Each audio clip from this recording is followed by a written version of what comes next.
یہ عمل میں آ سکتا ہے، یہ عمل میں آئے گا، ٹھیک ہے۔ اور مائننگ کے ذریعے بھی بٹ کوائن پیدا ہوتا ہے، اسے ہم کہتے ہیں کرپٹو مائننگ۔ اب دوسرا سوال آپ کے ذہن میں یہ آتا ہے کہ ایک ایسی کرنسی جس کی نہ کوئی سینٹرل باڈی، نہ ہی جس کا کوئی فزیکل وجود، تو اب گولڈ کا جو ہے فزیکل وجود ہے، لیکن کرپٹو کرنسی کا تو کوئی فزیکل وجود نہیں ہے آج ہمارے پاس۔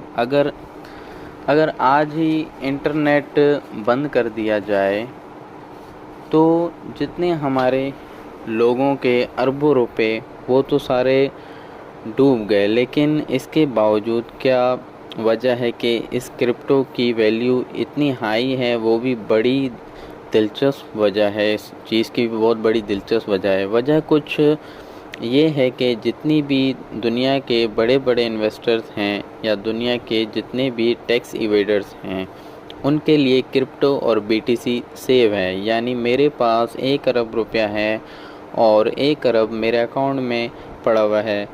آج اس ملک کی مانیٹری پالیسی اگر چینج ہو جاتی ہے پڑے وہ میری سیونگ کے اوپر ایفیکٹ کرے گی، میری سیونگ کے اوپر کٹ لگ سکتا ہے، یا اس طرح کے اور جو ٹیکس ایویڈرز ہیں وہ بھی اپنا پیسہ بچانے کے لیے یا چھپانے کے لیے کرپٹو کرنسی میں انویسٹ کرتے جا رہے ہیں۔ تو یہی وجہ ہے کہ جتنی بھی کرپٹو کرنسی ہیں ان کے پیچھے اچھا خاصا بلینز ٹریلینز کے حساب سے بھی ٹوٹل انویسٹمنٹ ہے۔ جتنی بھی کرپٹو کرنسی ہیں تو اچھی خاصی انویسٹمنٹ ہے اس کے پیچھے۔ اچھا، یہ تھی میری کرپٹو کرنسی اور BTC کے متعلق ساری رپورٹ۔ امید کرتا ہوں BTC اور کرپٹو کے حوالے سے میں نے بہت سارے سوالات کے جوابات دے دیے ہیں۔ ابھی بھی آپ کو کوئی سوال ہے تو آپ کمنٹ کر سکتے ہیں، میں کوشش کروں گا انشاءاللہ آپ کو جلد از جلد اس کا رپلائی دے سکوں۔ اس ویڈیو کو ختم کرنے سے پہلے میں یہ کہنا چاہوں گا کہ ہمارے ملک میں کرپٹو اور BTC کی اتنی اویئرنیس نہیں، اور اس اویئرنیس کو بڑھانے کے لیے ایک بہت ہی ساؤنڈ آواز ہمیں نظر آتی ہے، وہ ہے وقار زکا۔ وقار زکا ہمارے سوشل ایکٹیوسٹ ہیں اور کرپٹو کرنسی کے اندر ایک ان کی بہت بڑی کنٹریبیوشن ہے۔